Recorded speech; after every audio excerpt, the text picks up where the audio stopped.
As Washington, D.C.'s central library, the Martin Luther King Jr. Memorial Library serves D.C. residents from every neighborhood and culture in our city, with offerings ranging from makers' labs to town halls, co-working to concerts. We go well beyond books.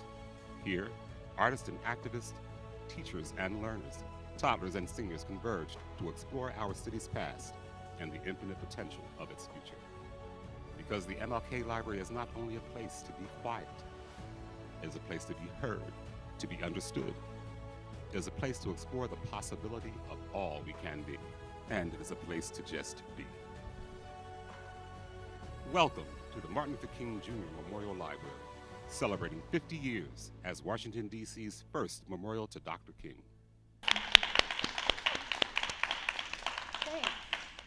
This book is absolutely tremendous. I enjoyed savoring it, reading it, really sitting with it. And before we jump into the conversation and the reading that you'll do, I'm going to share your bio because I think people need to know all about your wonderful accomplishments because you've accomplished very, very much. Thank you. Okay. So Laura is a graduate of the Creative Writing Program at the Vermont College of Fine Arts.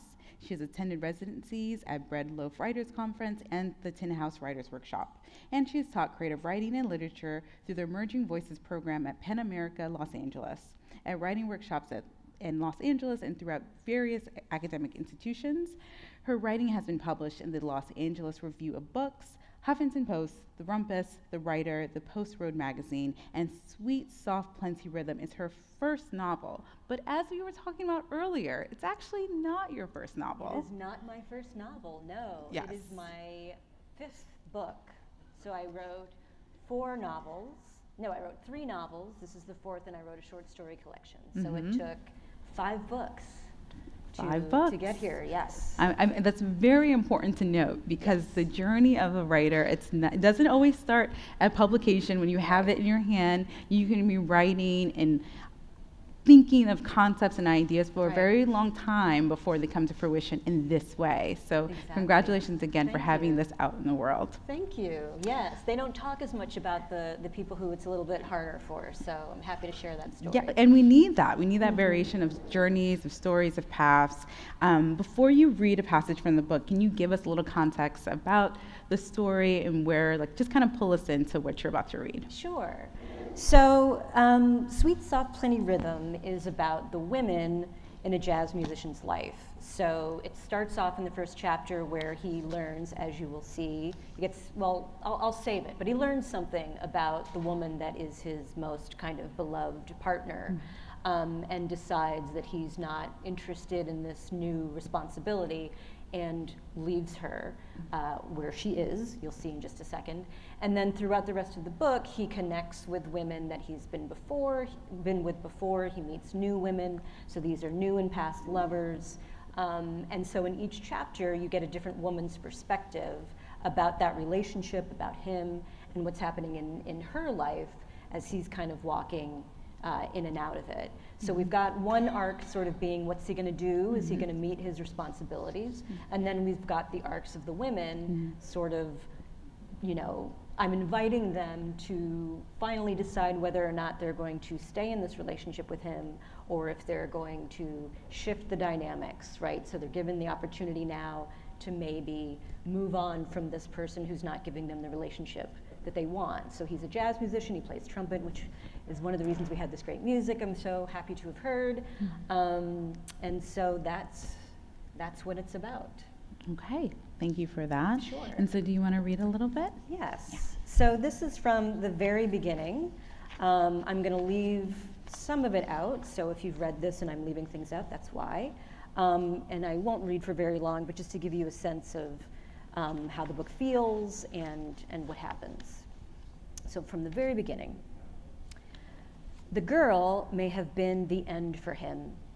The ends beginning like the bend of a road too slight to notice where it leads. She could have happened to him a day later or a day before, but she was there on that day, in that moment, just hours after Circus Palmer turned 40, a predictable time for a certain kind of end to come, and just seconds after Maggie slid her hand from his wrist and whispered, "I have something to tell you." Outstretched on a chaise longue beside the hotel pool, Circus watched from a distance as the girl, in her mid-20s, he figured, did cartwheels alone on the beach, her linen skirt falling open to bare the smooth plane of her hips and the slide of her calves sloping up to her toes. She lured his eyes away from Maggie, who was lying in another chaise longue beside him. All afternoon, Maggie had been acting strangely, staring at nothing and losing the thread of conversations. This wasn't Maggie. Circus figured whatever it was she had to say wasn't anything he wanted to hear, so he let his attention be taken by the girl doing flips back and forth across the sand. When she landed on her feet, her hair lashed across her back like a whip, her shoulders lifted and hands spread beneath the melon sunset as if she carried it on her fingertips. Hips, calves, toes, shoulders, hands, she circled in the air again. I wasn't going to say anything, Maggie hummed, the sound not fully making its way to him, not quite breaking through his focus. But I thought you should know. If she were any other woman, he would have told her to come to the point.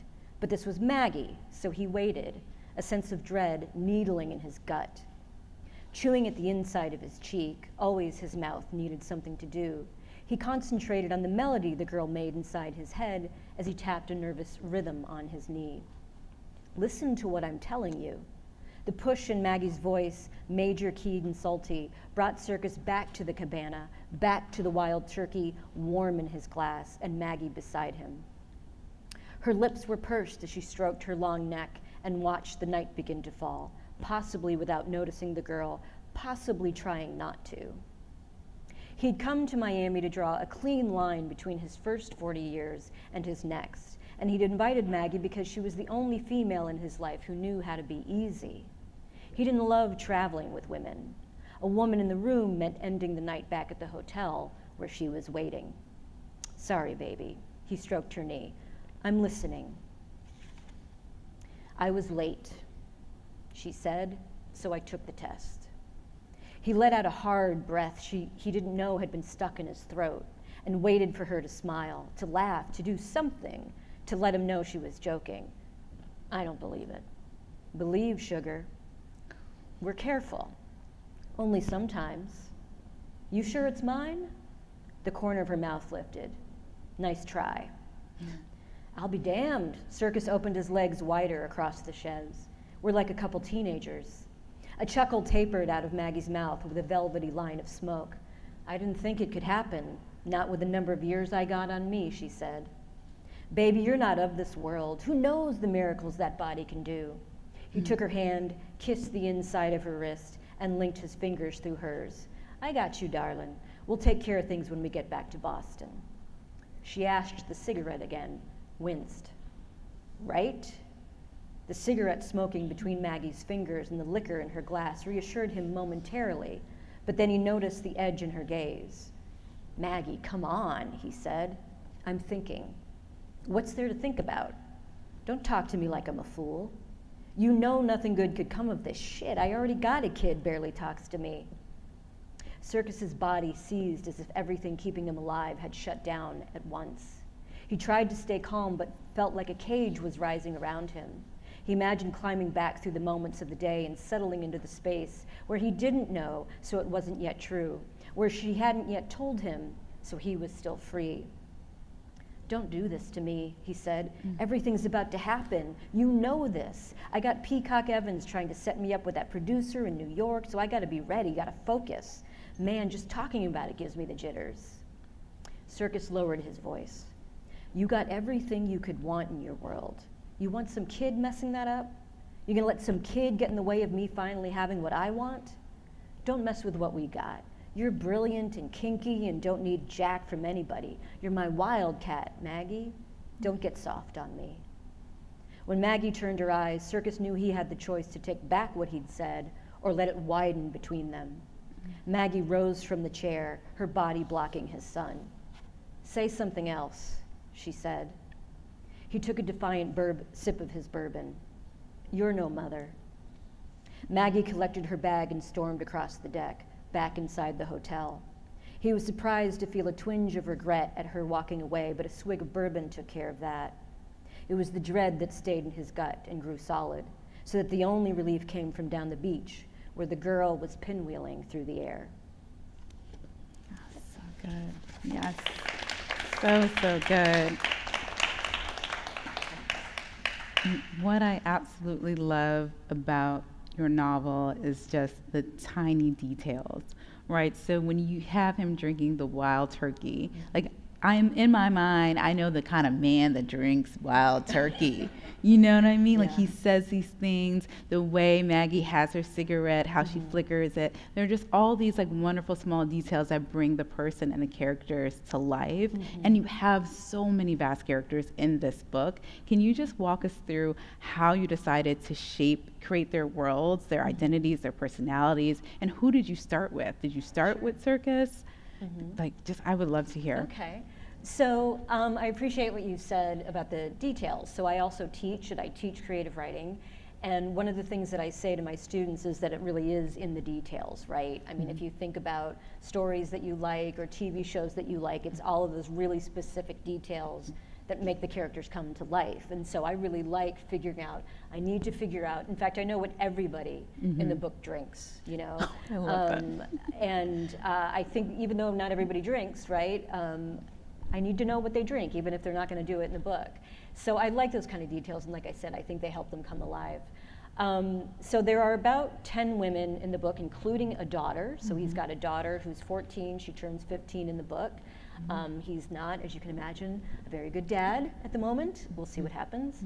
And so actually the first character that came to me is a woman named Josephine. She's got a chapter near the end, but she shows up a little bit before then.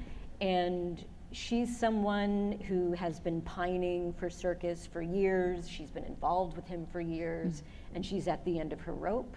And she came to me because I was also involved with a musician, so there's the cat out of the bag, right? I'm not new to this. And I was kind of trying to work through that relationship. That's why a lot of us write, you know, what's going on? Why am I doing this? Let me write about it. And so her chapter, I won't give any spoilers, was the first one that came to me, and it was sort of for that reason. And then I went back to the beginning and thought, all right, how do I get him here? I want to write this journey with this guy, but what I really want to focus on is the women. So how can I have him go through a journey that we're going to be interested in, which is hopefully what's he going to do with this woman, what's he going to do about this pregnancy, and then all of these women have their own arcs. So I think I just kind of thought of different types of women I know who've been in relationships like this, and sort of women in fiction and other types of fiction, and sort of doing my own thing with those characters and kind of representing women that we see in these kinds of stories, but really saying, but we're going to turn the camera on her. We're going to spend time with her.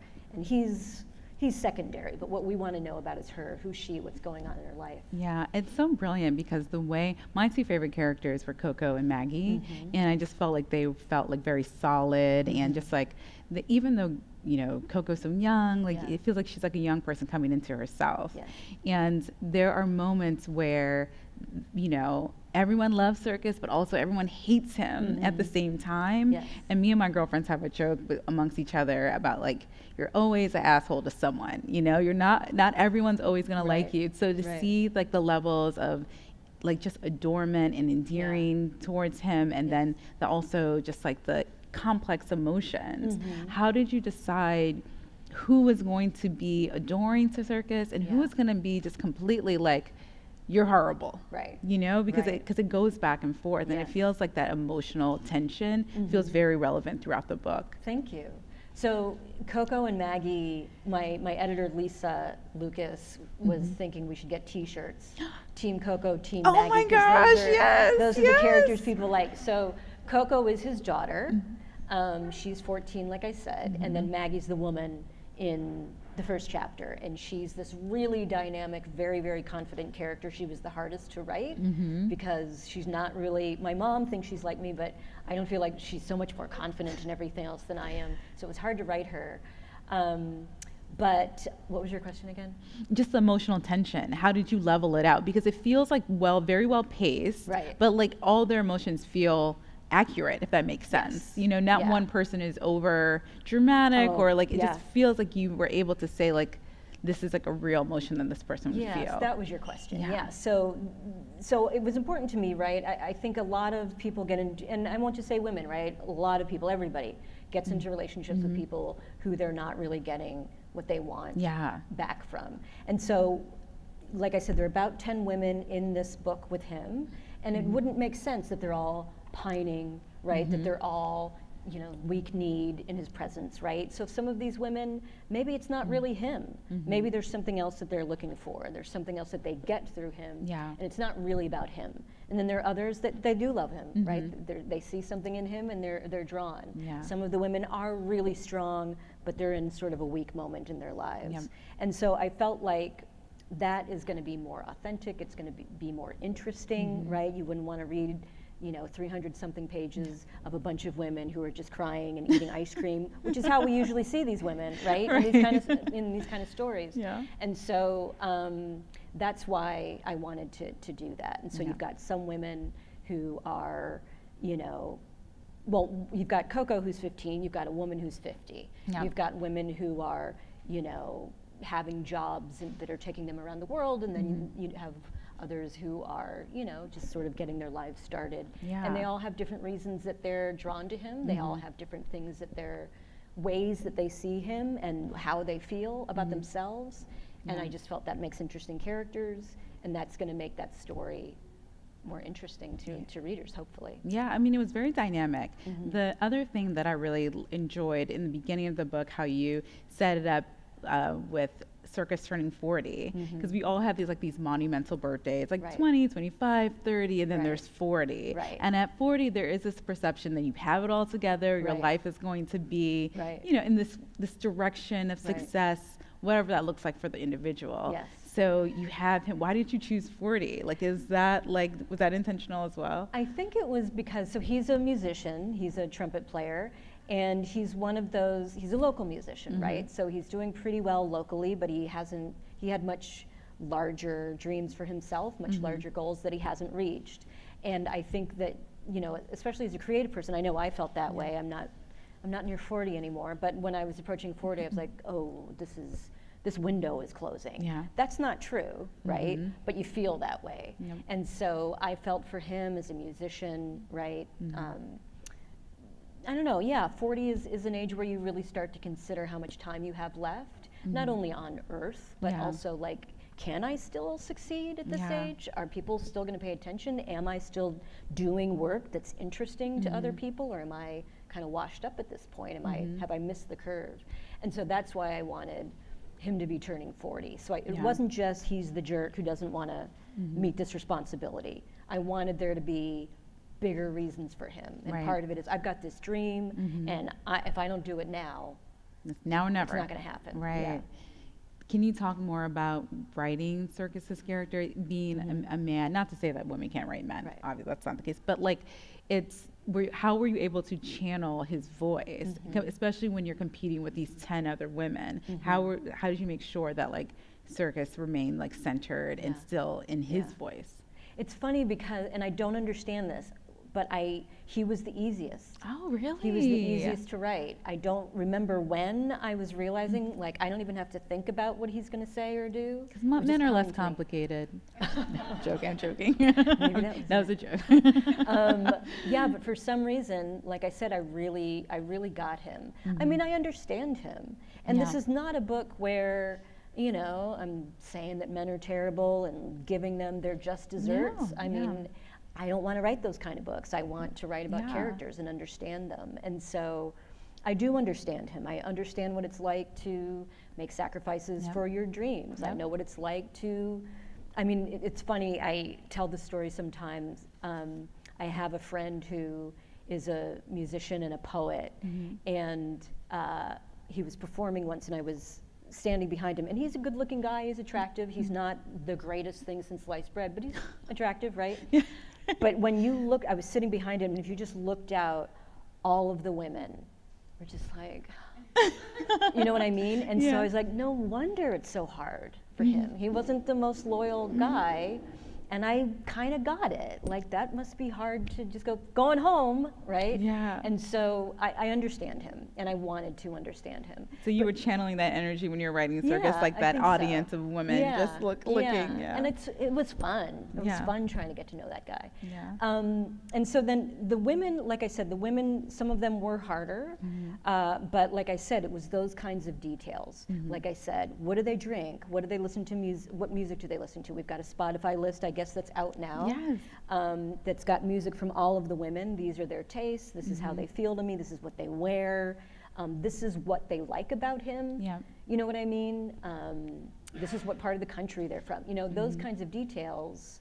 I think actors do the same, right? Yeah. Is they try to have those little things. Like, until I gave my character this tick, I didn't really get them. It's the same for me with writing. Oh, that's wonderful. And that's how I start hearing them. And then I'm also a real observer. I eavesdrop a lot. You know what I mean? And so I really I start hearing them, and then they just kind of write themselves. I can feel that because Yeah. the other thing that I noticed as well is the dialogue. Like, it felt very, that eavesdropping factor, Yeah. it comes into handy because Yeah. it doesn't feel contrite. It feels Yeah. very natural. It feels like this is a conversation. Yeah. This is an intimate, intense conversation in Yeah. some moments. I wanted to know more about just how you decided, not only about the characters, but just the landscape of the whole novel and how you got to the title. I know you have the epigraph from at the beginning, which I'll read. Jazz music is to be played sweet, soft, plenty rhythm, which is Jelly Roll Morton. And then there's Louis Armstrong. The chicks didn't live with that horn. So I was very curious about how you decided to put those together and what that means for you. Okay. So I'm going to be really honest. I'm terrible at titles. And so I had to come up with a title for this book, so I started looking for quotes about jazz, quotes about anything related, and then I found that from Jelly Roll Morton and thought, that's perfect, that sounds really nice, sweet, soft, plenty rhythm. And then in my research, because I'm not a musician and I'm by no means an expert on jazz, so I did a lot of research on jazz. And I read some books by Nat Hentoff. Every time I do an event, I tell people because they're great books. And the books that I read had a bunch of quotes from the musicians themselves. And so one of them was the Armstrong quote, and I just thought, well, this is absolutely perfect. This perfectly describes Circus and his relationship with these women. And so that's why I put those two. I loved it. in there. It was such a funny play off of each other. Yeah, I because liked it's it. like at one moment someone can be swooning, but then once they're over it, like, get that horn away from me. And I thought the first one was sort of like, oh, it's poetic and pretty and really admiring music. And then the second one is like, yeah, that's all great and stuff, but it's really hard in relationships with us. Oh, which is basically what he was saying. Another thing that before we got on stage, we were talking about just like being able to ease into a story and sit with it and really like luxuriate. Like, I felt like I could like curl up in my bed and read your book and really get lost in it. And that is something that's like, it's hard to capture. Sometimes some books can be really suspenseful, move really quickly, but I felt like I really wanted to understand your sentences and understand the characters deeply. So I was like reading slower, and it just was like, it just felt relaxing. And I think I would love to hear about your process of writing and why it's important to just be able to go further into plot and go further into character development, and how that can be almost like a lost art at times. Yeah, I think, and I appreciate that. I'm really glad to hear that, because I'm the same as a reader. Like, I like to just set it up. I'm gonna read here, I'm gonna drink this, the lighting's gonna be like this. I like to disappear into a book. And part of that for me is exactly what you said, right? That you have really elegant language and nicely crafted sentences, and that the characters are rich and engaging. You want to know about them, you're drawn to them, and that the plot is moving along at a nice enough clip. I don't mind moments where you're just kind of lingering in whatever's happening and watching a conversation and getting to know the characters.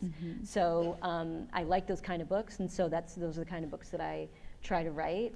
And so part of it is really, on a craft level, really spending that time, right? Really just, how is this sentence going to sound beautiful? And to me, there is that sort of internal rhythm or internal musicality, right, that I hear, and so I can just like sit with a sentence, like, is it a or the? Like, I'll worry about that because of just the way it sounds and clocks to me. Oh my gosh, I'd love. Yeah. Can you talk about that more? Because I feel like that's something as a reader I notice, and we were talking about Morrison earlier. Like Right. you immediately, if you are a Right. fan of Toni Morrison, you understand that lyrical language, you understand that pacing. Yeah. But it is something I don't think I've ever heard someone describe it, like the versus the A, or like Yeah. that. Like, is that a practice where are you reading the book out loud as you're doing it to capture that? I keep going back. So, you know, it's funny, I talked to Toni Morrison once. No, I did not talk to her. She was way over there, and I asked a question, and she answered it, and I don't really remember what she said because I was really scared because she was talking to me. But what I asked her was sort of that, like, how much are you thinking about what you're writing because it's so incredible? Where does that come from? And she said, well, part of it comes from the genius. She said very seriously. Yes, and I she was believe right, that. right? Yeah. But then she said other things, and I don't remember what it was. But part of what I think she was trying to suggest is, I think in some ways, prose comes to us. I don't know what it's like for poets. I'm a really bad poet, but I imagine it's sort of similar to musicians, right? Where it's kind of like a melody. Yeah. And so you've established a melody, you've established a pattern as you're writing, Yeah. and so you hear it. So I can't go back and write and just start where I left off. I have to go back to hear that song again, right? Yeah. And then it gets me back in, and the story in some weird way works similarly. So it's not just the language. Yeah. The story is also, it's got a rhythm to it. It's Yeah. on the other side of it as an editor, like it's like when you know. Yeah. Like when you Yeah. read something and you're just like, ooh, that's like Yeah. I Yeah. like or if anyone has like ever been like at a church service and you hear like a really beautiful song, you get that like shiver. Yeah. Like you hear like it's Yes. just like it's so instinctual and very intuitive. And I Yeah. think that it only comes from like reading something over and over or writing something Yeah. over. That repetition is when you start to recognize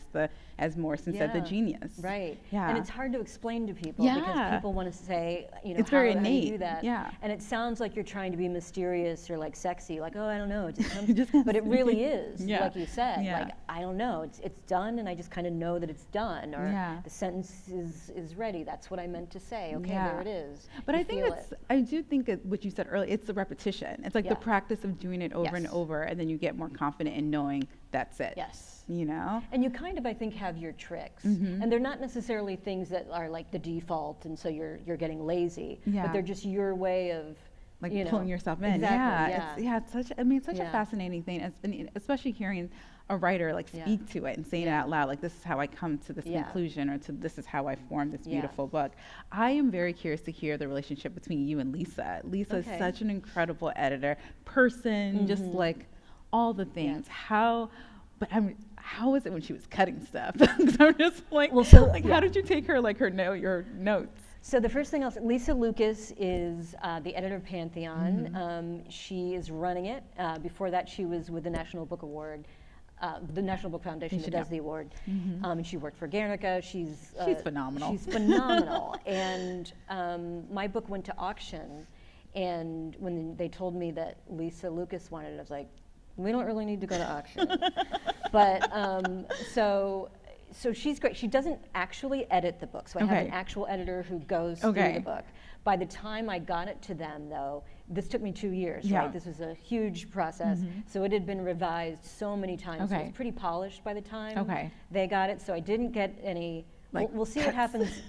Hopefully, we're going to work together in the next book. Oh, wonderful! Yeah. And we'll see how. I mean, because it won't be as clean as this one was by the time she gets it. So Yeah. we'll see. But she's amazing. She's a huge advocate. So Yeah. if you've seen anything in the world She's- about this book, it's because of Lisa Lucas. Yeah. And she is, and well, the whole team at Pantheon, but she's running it, right? And she's just so devoted to her authors and her vision for Pantheon, which Yep. includes interesting stories that are doing something a little different, Yep. diverse voices. Oh, yeah.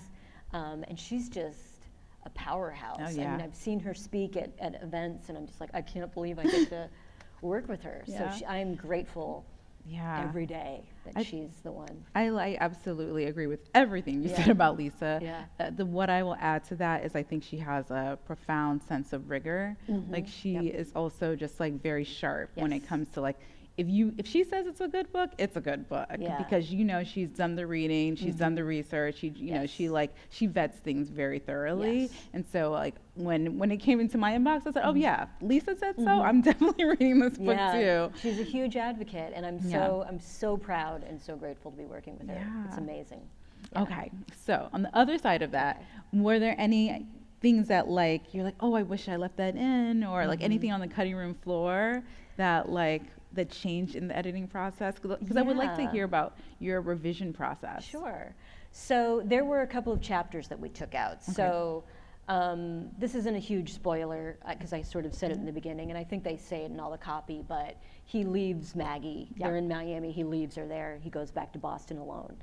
And the next chapter I'd written originally was a woman he meets on the way in a toll booth. So he's going through a toll booth. Yeah.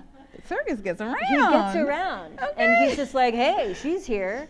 And so, and I really liked that chapter, but it was one of the ones that we had to cut because the next chapter we get is his daughter, Coco, and she ends up being, in fact, she came to me late. She was one of the later characters. Oh, really? Yeah. Okay. And, but it just, once I finished the book and Coco became so prominent, I just thought, we gotta get to her faster. Yeah. So we cut that.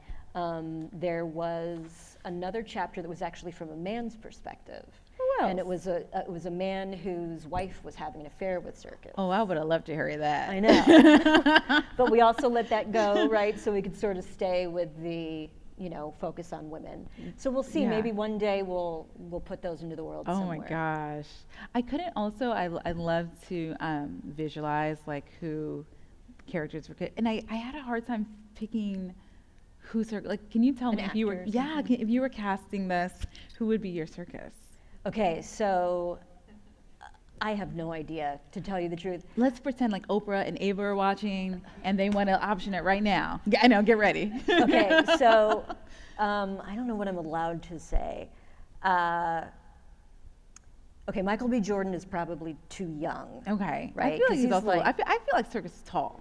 Circus is tall and big. Yes. So when I first was writing it, this was in 2013, and I saw a picture of Jason Momoa, and he had like dreadlocks, and he was really sort of, I want to hear why you're laughing, and it was sort of like racially ambiguous, and I didn't know anything about him, and the picture that I saw, I was like, I have no idea what his background is, and that's something that Circus uses, right? Okay. Every woman is like, ooh, where are you from? Because that happens to me constantly, and all of the women were like, where are you from? Oh, I can see that. Yeah, and he kind of let them believe whatever they believed because it was helping his seduction. Okay, yeah. So like I said, I didn't know anything about Jason Momoa, and I decided not to learn anything about him, and I just kind of had that picture in my mind. Well, that's a good one. I feel like especially like Game of Thrones, Jason Momoa, was he in Game of Thrones?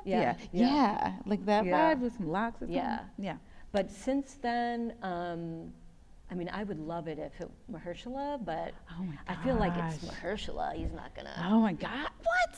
He's too. We put the energy out there for positivity. That's true. That's true. Yes. But I guess I feel like it would have to be somebody who's exciting enough, right, to play Circus. Yeah. But who will also take a back seat to. Oh yeah, women, that's right? actually that's a good call. I like that one. Yeah. Yeah. Oh yeah. So that's why. Okay, so if they ever ask me, I really don't know. I know some of the women I could think of for, like actresses I could think of for the women. Oh yeah, but who would do know Maggie? You know who I was thinking about was maybe Janelle Monáe. Ooh, but okay. She might also still be kind of young because she's almost 40. She's older. Yeah, she's in her. I think she's in her 40s, but she plays older. Like in Hidden Figures, she was a little older. Yeah. So I could see her because Maggie, like I said, is really dynamic and exciting, and she's got it together. Yeah, and that's how I that. see Janelle Monáe. So. I love that. Yeah, okay, so we'll see. We're I will have no control. Yeah, that's the unglamorous part of writing. Is you just go, here's my book, have fun. Right. So we'll see.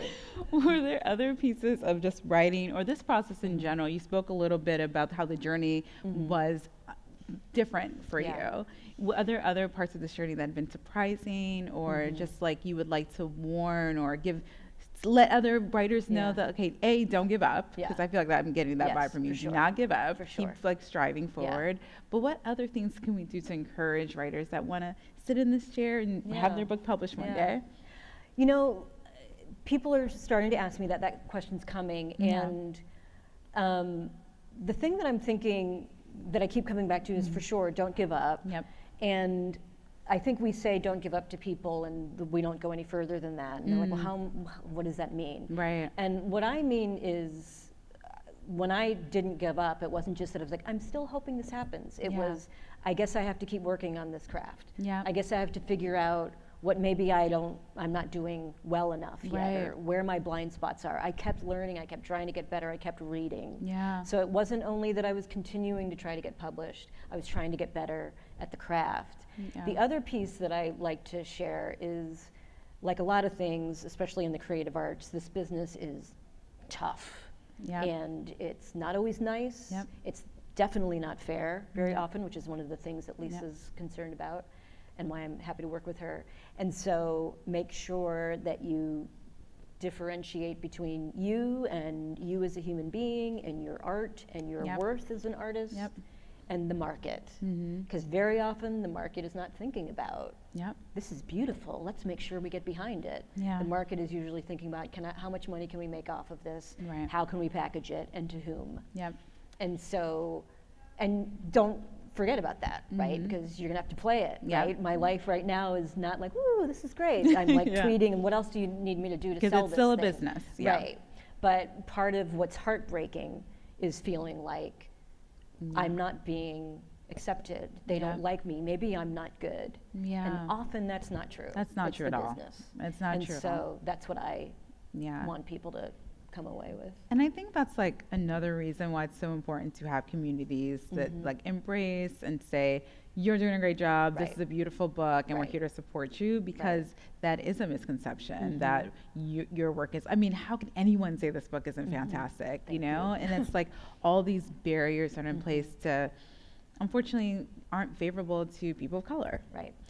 So I think we are doing the work. There's so much more work to be done, but I'm glad that I'm holding your book. And I'm glad that your journey ended with this beautiful book. And you're working on a second one. Can you talk about that, or is it still? There's not a lot to say yet. Okay. It is, I'm realizing that it's probably not going to be as exciting, because it's like a bunch of characters and jazz and music and stuff. Right now, it's about a love triangle. We're still having different perspectives, right? We're still focusing on the female perspective. Okay. But totally different characters. There's no music, so we'll probably not have a Spotify playlist. But I'm exploring different kind of themes. It's it's looking at relationships and commitment, sure, but in really different ways. With really different types of characters. But I don't want to say more. Because I know, not to be like mysterious, but just because I'm like, I know what I want to do, but I'm not sure I'm going to be able to do it. Right. And so I don't want people to go like, oh, I can't wait to read that, and then it's totally something else because I couldn't pull it off. But that's what it's about. It's a love triangle. I know for sure. Okay, I love that. I will say, when I was reading this, one of my favorite books by Toni Morrison is Jazz. Yeah, me too. And I love it so much. I mean, to the point, oh my gosh, I know we're out live streaming, but I used to give it to like boys that I liked, and then they would be like, this is a murder, like this is like not a happy love story, like he kills her at the end. I'm like, oh really? That's not. Did you decide whether or not to stay with them based on how they felt about the book? Yes, I was I did take their critiques, and I'm like, wait, you don't like it? Give it back. Yeah, this isn't gonna work out. Yeah, it was a whole thing, but I was so like this. The narration, the beauty of jazz, and how fluid, and how you can stories are music. It's like so lyrical. I know you mentioned one book earlier, but I was curious to hear what other books inspired you, and what other books you feel Sweet, Soft, Plenty Rhythm are in conversation with. That's nice, yeah. You know, it's funny, jazz might be my favorite. I love jazz. Of Toni Morrison's books, and I know that there are others that are much more sort of acclaimed and held up. But jazz, I've read it over and over. That first page, which starts with, I've read that to students, and every time I do, I cry still, and I've read it like 20 times. So she, for sure, is an inspiration. I also really like Toni Cade Bambara, and I don't feel like I'm doing anything like her. Like, I mean, which book? Gorilla My Love. Oh yeah. Which I teach, and part of, she's a writer. I was just talking about this with somebody else who I don't know how she does what she does. Yeah. Like literally, I try to figure it out. She writes these short stories and they're wonderful, and then you get to the end and there's this revelation and this like total shift in who you are. Yeah. And I like, how did she do that? And I have this understanding of the world and life. Mm-hmm.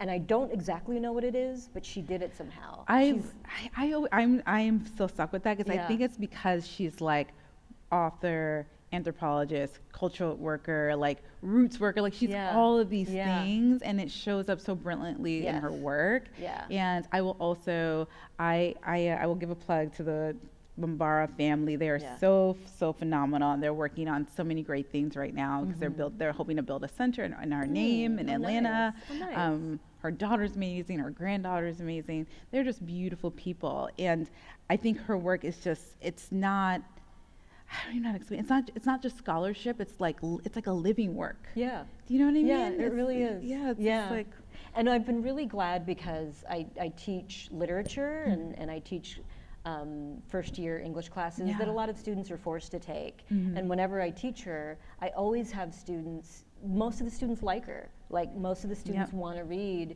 and it's really hard to get students nowadays interested in literature, especially short stories. oh, don't say that. It breaks my heart. I mean, they're the students who are studying English, and Mhm. but I get a lot of business students and Okay. stuff who are required to take it, and they're Yeah. kind of like, ugh.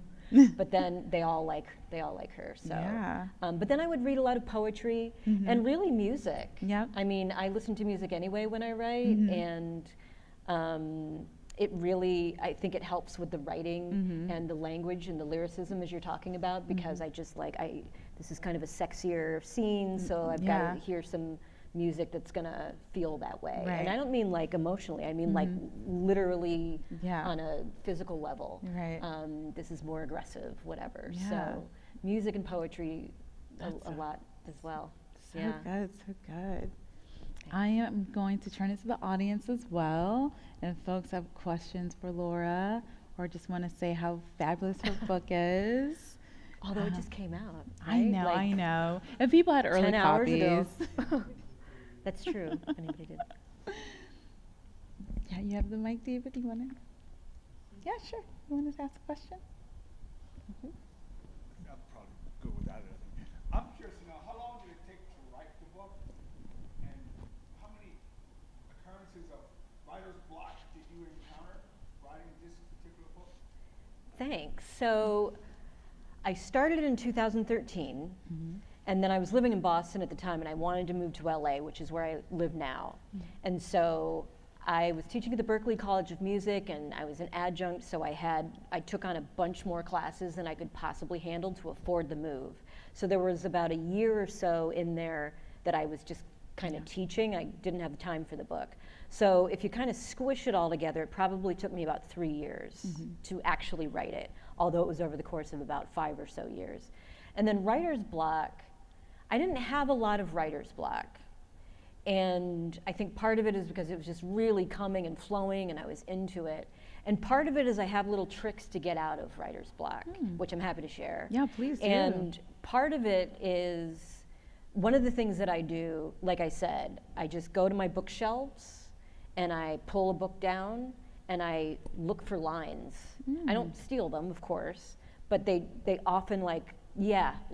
And then I use that line, right, to get into the story. I'll even paste it into whatever I'm working on because it's going to help get back in. And I get back in, and then that line disappears, right, because it's not mine. And so that's something that often helps me. And then, That's great. yeah, and then I'm trying to think of that's kind of the primary thing, because it usually works. I don't really have long stretches where, because usually I've always got an idea that I'm working on, but I don't have as much problems with writer's block. Do you do one book at a time, or are you? Yeah, I do one book at a time, and as a reader. Like I have a friend who's like, yeah, I'm reading 6 books right now. I'm like, how? And so I only one book at a time. I can do 2. Really, you can read 2 I books can at do a 2, time? yeah. Yeah. Usually like a fiction and a That's what I was nonfiction. gonna say. Yeah. I can do that. Yeah. But it's hard for me to write 2 Yeah. at the same time. Yeah. I was thinking of something else with writer's block. Yeah, I mean, I think part of it is, this is what it was. Somebody was asking me about advice for writers, like what advice did I get that was really helpful? And one of the things that somebody said, and it's gonna sound bad, but I don't mean it bad, and the person who told me doesn't mean it badly, which is, nobody cares. That sounds terrible. It was at BCFA, maybe you heard it too, Kathy. And the point that the person was making is, nobody's sitting there waiting for you. Right. Nobody is gonna come and look at what you wrote, right? So just do it. Don't kick yourself in the butt. Yeah. Right? Don't worry about, the sentence is terrible. The sentence is terrible today.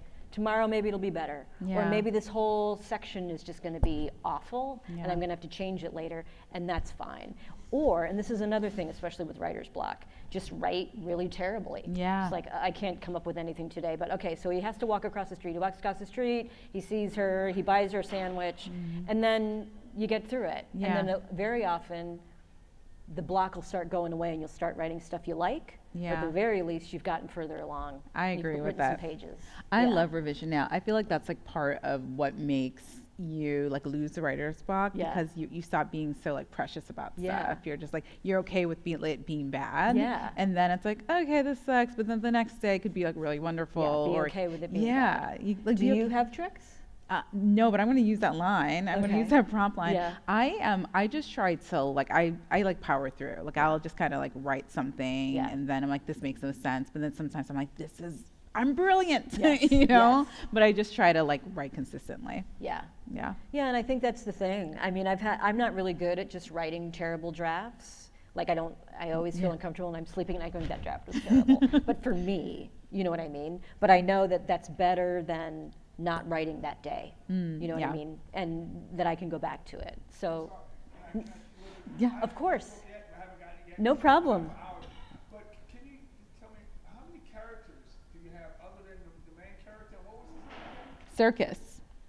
Circus. His name is Circus Palmer. How many of these other characters? Can't that complicate the book sometimes? So you can email me and tell me what you think. But I mean, so there are 8 women who have their own chapters, and some of them have recurring chapters. And then there are women that he meets, but you're getting the interaction from his perspective. So there are 10 other women basically. And so far, nobody has said that's too much and it's confusing. No. So hopefully it's not. It's not. Yeah, and I think that's part of why I structured it that way, because I think if it was just, you know, like I said, every woman gets her own chapter, you know where you are, you know who you're with, you know the situation, right? I don't think it's easy to get lost. There might be other issues. People have had other issues with it, but hopefully that's not. They're really, in my opinion, they were really distinct voices. And I think if you love like White Teeth from Zadie Smith or like, you know, Barbara Kingsolver, the Poison with Bible, like if you like multiple voices in narration, like you will like fall in love with this. And I tend to, I love multiple voices, like changing perspective. Yeah. You know, and so I think that's like a stylistic thing too when it comes to like the reader, if you enjoy that or not. But I didn't find it confusing at all. Yeah. Sometimes I wonder, because like I said, now I'm only focusing on 3 characters. Oh, and you're am I going to have enough to say? Maybe I need 10 people. But yeah, and it was a lot to juggle for sure, you know, and I really had to manage it and kind of map it out a lot to make sure that it was working. Yeah. So hopefully it does. Yeah, I think you're going to enjoy it. Yeah, go ahead. I'm not even sure how to ask this question or what I'm asking, but what's sticking in my head is when you went back and you talked about thinking about relationships and things you're in and, you know, using that as a way into the story. I mean, have you ever thought about writing memoir or any comment at all about how you didn't just write, you know, personal stuff that could dive into fiction and really let it open up? That's interesting. You know, I've thought of memoir. I did write one thing that wasn't really a memoir. I wasn't really calling it that, but it was a piece of nonfiction about my life, and I turned it into a big joke because I'm really private. Yeah. Like it's kind of torture for me to be on social media because like I don't want to say anything about myself. I definitely don't want to be political or too political. So I'm really private, and so. That's part of the reason that I would shy away from memoir, and I really didn't want to be like, just felt gross to, like try to write about for that situation, right? And I think part of it is, I don't know. I've never really thought about, well, I'll come at it a different way. I think the way that I work things out is through fiction because I can hide behind it. Having said that, I'm not in there. I haven't been in any of those situations. I'm none of those women, but I could work through what I was thinking and feeling, right, through creating characters. And maybe that's part of the answer too, right, is that rather than like trying to understand it through the variables that I'm already locked into and not getting in my life, I create this whole world, right, that I have a lot more control and understanding of, that I can, because it was healing. I mean, it wasn't a particularly devastating relationship that I was in. It was more of just like, everybody does this. Why do we all do this? You know what I mean? And so I do feel like I understood a lot more after doing that than if I had just written an essay about it. But that's me, and I know it's not the case for everyone else. Has your musician read the book? I don't know if he reads, but, and I'm not kidding, but he's in Boston. We'll see if everybody who knows me knows who he is in Boston. Oh, that's so good. So we'll see. All right. We'll see if he's like, I heard you wrote a book about me. When the movie comes out. That's true. That's true. That's probably when I'll hear it. But yeah, I don't know. I doubt it. Okay. Yeah, but. Just curious. Yeah. This Oh, yeah. isn't even a question. I just want to say, even if I didn't know you at all, this has been one of the most fabulous conversations, I think. And I just, Thanks. I think the questions were great, but thank you so much for being willing to share so much. Yeah. It doesn't usually Sure. happen. I've got a million author talks, Well, thanks. Yeah, I mean, I really like talking about writing and stuff, and love being in conversations. Oh, I'm honored to be here. Yeah, This is like I am too. When they told me that my agent was like, Gloria's available, I was like, oh. So, but yeah, and part of it is being honest because, like I said, I've been doing this for 25 years, right? And longer. And I was like, oh, I guess I'm the only one that this is really hard for. I guess I'm the only one who's being told no this much. And I wanted somebody to say, no, me too. Yeah. And so that's why I want to be upfront. Yeah. Yeah. Thanks. Yeah. Well, we appreciate your honesty. We appreciate this beautiful book. Let people know where to find you on social media, where else you're going on your tour. Tell us, do the spiel. The spiel. Okay. So I'm LK Warrell on Instagram. There'll be lots of stuff in the next few weeks on these social media. Also on Twitter, it's the same handle. I'm going to go to New York, and I'll be in conversation with Lisa Lucas. Amazing. So that one's going to be a pretty big deal. I think a lot of people are going to come see. It's going to be the Center for Fiction. Okay. And then I'm going to be in Boston, so I will be home, and we'll see how people in Boston feel about it. And then I'm going to Austin, Texas, where I've never been before, San Francisco and Seattle. Okay. Yeah. Well, if you ever want to come back to DC, I do, well, at the end of October, we're hosting the Well-Read Black Girl Festival. So if you're available, we'd love to have you. Oh my gosh, Yeah, yes. so we'll talk more offline. And Sounds good. Yeah, we'll make something happen for sure. Because I would love to have more conversations with you and talk more about just writing. You know, there's just so much I could talk to you about. So and thank you so much for coming out for this. I really appreciate it. I really do. I love the library. As everyone knows, I love the library and I love reading. I love reading good books. So it wasn't hard when they said yes. When you invited me, I was more than happy to come. So thank you. Thank you. And thank you all for coming. I really appreciate it. Thank you all. Thank you.